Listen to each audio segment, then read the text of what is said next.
يا صباح الورد والفل اخواتي، عاملين ايه؟ يا رب تكونوا بخير، كل سنه وانتم طيبين. طبعا كنت لسه بقول اهلا رمضان، مرحب رمضان، وبنغني انا والعيال. اتفاجئت ان خلاص العيد كمان يومين. ما طولش عليكم بقى، لازم نعمل الكحك. الكحك لازم يتعمل، طبعا ده من طقوس العيد عندنا. هقولك على طريقه حلوه جدا للكحك، وكمان سهله وبسيطه ومش مكلفه. لو انت هتروحي من بره تشتريه هتدفعي فيه الشيء الفلاني. انا هقولك على حاجات اقتصاديه جدا تعملي معاكي من الكيلو الدقيق ترمي كميه كحك حلوه قوي.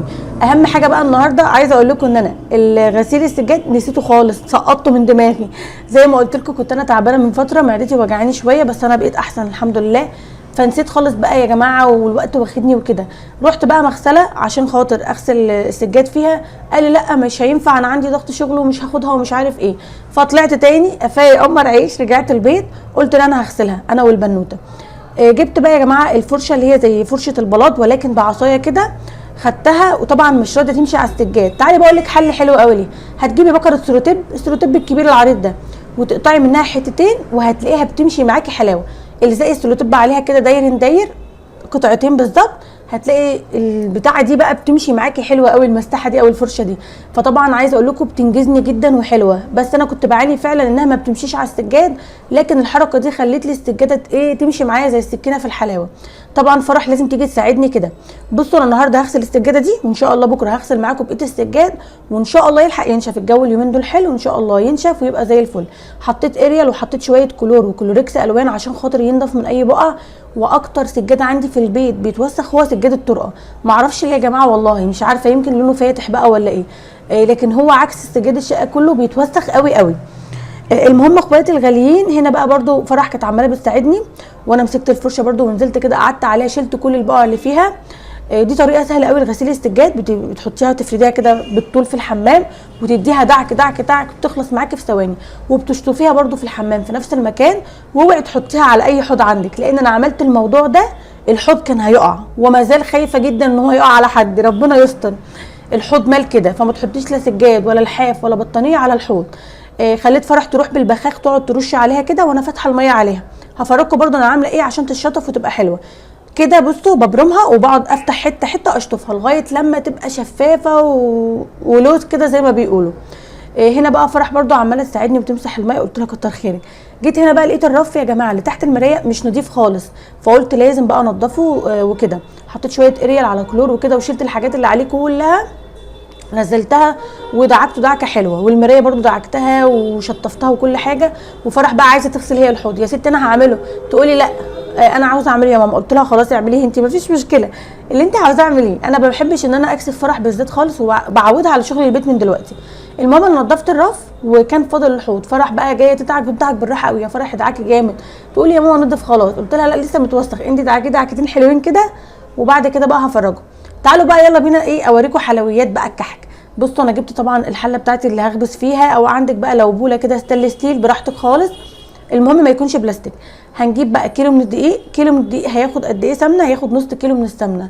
رحت على النار حطيت السمنه كده لغايه لما اتقدحت قدحه حلوه، بس مش قوي عشان ما يجيبلناش حموضه او يبقى يتعب معدتنا. ومعايا السمسم هنا، سمسم محمص على غير محمص يعني. هو السمسم ده كان عندي خليط كده، هاخد منه بتاع 4 معالق كده عشان انا بحب السمسم يكون كتير في الكحك. وهحط عليه دلوقتي زي ما هتشوفوا دلوقتي سكر، بس مش بودره، سكر عادي. لو عندك بودره حطي، لو ما عندكيش حطي سكر عادي. هحط معلقتين من السكر العادي فيه، وهقلب كده الحاجه المكونات الجافه. طبعا مش هحط البيكنج باودر دلوقتي، والخميره اللي سايباها بتختمر في الجنب اهي. وهحط معلقتين سكر حالا دلوقتي. السمنه خلاص انا سيحتها على النار وجبتها. رخر انا قاعده لوحدي خايفه جدا على العيال، فزين كان نايم، كل شويه هتلاقوني اقوم عشان اروح له واجي تاني. هنا هاخد من البيكنج باودر، هاخد معلقه يا جماعه واحده. هنا بقى تعالوا اقول لكم انا بنزل السمنه اهو. بصوا السمنه سخنه سخنه، بس مش قوي، مش مقدوحه قوي، لا مقدوحه بس مش جامد. عشان خاطر زي ما قلت لكم لو قدحناها قوي يا جماعه بتبقى تقيله قوي على المعده، فانا عايزاه يكون خفيف وناعم كده ودايب. بالظبط بالظبط اخد معايا سمنه زي ما قلت لكم نص كيلو اللي هو 500 جرام. تمام. اوزني بقى مقاديرك وكده. ببدا ان انا ابسته كده بايديا علشان خاطر الدقيق كله يختفي. بس كده هنفضل نبس فيه حوالي ربع ساعه، مش بنعجن، لا احنا بنبسته كده بحيث ان الدقيق يتشرب كل السمنه. الطريقه دي جميله جدا يا جماعه، والكحك بيطلع معاكي طعمه حلو قوي. انا مش هحط ريحه كحك لان انا مش بحب ريحتها، اللي بيحب ريحتها يحطها، ومش هحط كمان ريحه الموز او الكلام ده لان انا برده مش بحب الكلام دون. اللي بيحب يحط، يعني اللي بيحب الحاجات دي يحطها. حطيت بقى معلقه صغيره ممسوحه من البيكنج باودر، والخميره حطيتها في كوبايه ميه دافيه يا جماعه. حطيت برده معلقه كبيره من الخميره بس مش مليانه، ودوبتها في الميه، وحطيت معاها معلقتين من السكر عشان تشتغل، وقلبتها كده في بعضها. وطبعا هي مختمره وحلوه قوي، يعني الخميره شغاله معايا وزي الفل. هبدا بقى اضيف الميه بالتدريج، وهبدا الم بس العجينه، مش هقعد اعجن فيها، لا هخلي الميه كده تختفي وبس، وكده شكرا. طبعا بقى ممكن بقى ان انا وانا عماله بلم العجينه بتاعتي وبختبرها كده عشان اشوفها جاهزه ولا لا، اعرف هي بتشقق ولا لا، هشوف تمام. فانا هفضل كده بايديا كده احننها كده واشوف هي هتشقق معايا ولا لا، هعملها اختبار. طب لو لسه بتشقق هضيف لها باقي الميه. في دقيق ممكن ياخد كوبايه الميه كامله، في دقيق لا ممكن ياخد نص كوبايه او 3/4 كوبايه، فعلى حسب نوع الدقيق بتضيفي بقى الميه بتاعتك. واحده واحده كده بضيف. بس هو اخد معايا كوبايه الا ربع من الميه او كوبايه الا تلت كده، بصوا حبه صغيرين من الميه هي قدامكم اهو. قعدت برده كده اختبره، لقيته جميل ومش بيشقق ولا اي حاجه. كورته كده ولقيته كويس جدا. طبعا هحشيه ملبن، ممكن انت تحشيه بقى عجميه، تحشيه يا جماعه عجوه براحتك خالص، او تحطي كمان فيه مكسرات، عين جمل بقى ولوز والكلام ده. بس طبعا يعني ما جبتش عين الجمل، غاليه جدا. المهم هنا بقى جبت الملبن بتاعي، وهبدا ان انا احط عليه شويه سمنه وهعجنه كده عشان خاطر اطريه ويبقى حلو في الكحكايه، ما يبقاش بيبقى ناشف كده بيقرش، لا انا عايزاه حلو. عايزه اقول لكم العجينه بتاعه الكحك دي هتطلع معاكي وممتازه، تجربيها وجميله جدا. هكور بقى الملبن كده يا جماعه، وعايزه اقول لكم يعني ان انا بصوا ربنا معايا وحياه ربنا انا مطبقه، ما نمتش، بصوا وشي اصلا حاسه ان انا نايمه على نفسي، بس قلت لازم اعمل الكحك. هنا بقى يا جماعه بحط الملبن جوه الكحكايه كده، بكورها وبظبطها. جيت بقى ادور على البسطامه عشان اشتغل بيها، مش لاقيه البسطامه. يا ابني وديت البسطامه فين؟ ده انا كنت لسه مطلعاها من كام يوم، ما اعرفش بقى زين وداها فين، مش عارفه، يعني انا فعلا مش عارفه هي راحت فين. المهم انا جبت المنقاش وهشتغل بيه، وربنا معايا لان المنقاش بقى عايز طولة بال، يعني ما بسيبش العجينه تخمر، ما فيش اي حاجه، بشتغل على طول فيها. كفايه اصلا زين كل شويه هيعطلني. جيت اجرب اعمل بالمصفى كده يا جماعه، لقيتها مش نافعه خالص، لا مش حلوه. فما فيش احسن بصراحه من البسطامه، بتنجز الوقت. المهم انا كله هحشي ملبن، مش هحشي اي حاجه تانية. زي ما قلت لك الحشوات دي بتاعتك انت بقى. بصوا هنا هعمل اختبار ل3 كحكايات او 2 من الكحك، عشان خاطر اعرف لو العجينه فيها مشكله الحقها.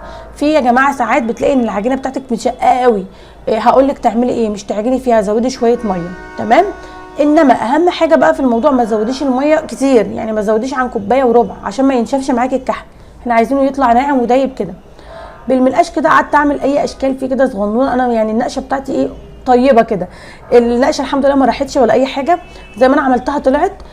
هنا بقى هكمل الحشو بتاع الكحك الملبن اهو انا مجهزاه والمنقاش. وعايزه اقول لكم من تحت السوا بتاعه ما شاء الله حلو جدا، من فوق طبعا كان المفروض اشغل الشوايه شويه، بس شوايتي يا جماعه باظت، سقطت كده من البوتاجاز، فعم اصلحها ان شاء الله. انا هشتغل على كده بقى، هعمل انا عاوزه اعمل حلويات العيد وافرح انا والولاد. اخد معايا وقت قد ايه في الفرن يا جماعه؟ ما خدش وقت خالص، يعني حوالي 25 دقيقه، لان انا دخلته على درجه حراره 180، لان الكحك ده محشي ملبن، فدخل على حراره سخنه في الرف الثاني يا جماعه. وطبعا لازم اتابعه عشان ما يتحرقش او يحصل اي حاجه لا قدر الله. تابعته وخلصت الكميه بتاعتي كلها، عمل لي كميه محترمه وجميله جدا. بس عايزه اقول لكم بالعناء، عملت الشويه دول بالعناء من زين صح البيت كل الصبح، والله عاوزني دايما قاعده معاه، فربنا يهديه ويحفظه يا رب. المهم حبايبي هنا انا كنت عامله برده شكل كده على ورق شجره، بس مش عارفه كبر شويه، فاهميني اللي هو نفش شويه، بس حلو برده. عايز اقول لكم كل الكحك حلو وكل السوا الحمد لله حلو، انا مبسوطه جدا من الكحك في البيت جميل جدا.